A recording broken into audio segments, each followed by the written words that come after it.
जय भीम, जय शिवराय मंडळी. तर एक काळानुसार मी एक बदल सांगते तुम्हाला, आणि जो फोटो लावला आहे त्याच्यानुसार मी बदल सांगते.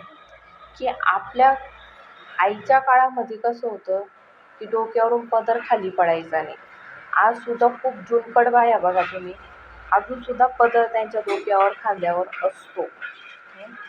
म्हणजे त्यांनी कुठेतरी संस्कार किंवा मर्यादा हे जपून त्यांनी ठेवलेलं आहे. असं नाही म्हणत मी की डोक्यावर पदर न घेणाऱ्या बाया असंस्कारी किंवा मर्यादा पलीकडच्या असतात.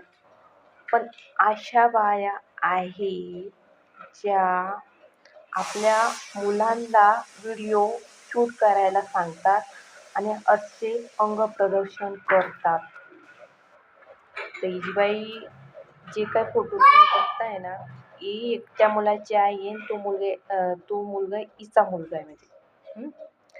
तर तो तिचे व्हिडिओ शूट करतोय आणि तिने असे घाणेरडे कपडे घातले. ती डान्स नाही म्हणणार, नृत्य नाही म्हणणार, ती एक अंगप्रदर्शन करते तिच्या बॉडीचं, तिच्या जे आहे ते त्याचं ती अंगप्रदर्शन करते. याच्या पलीकडे मी तिची प्रोफाईल जाऊन बघितली ना, तो खूप घाण छोटे छोटे कपडे घातले आणि तिचे या पोरांनी व्हिडिओ शूट केलेले आहे. ते एवढा बदल झालेला आहे की बदल होणं गरजेचं असतं. आणि मर्यादा सोडून जर बदल होत असेल तो बदल फक्त घाणेरडा बदल म्हणणार मी. ही जी बाई आहे ही पिढी खराब करते. ही पिढी घडवत नाहीये, ही पिढी खराब करते, स्वतःचीही आणि इतरांचीही.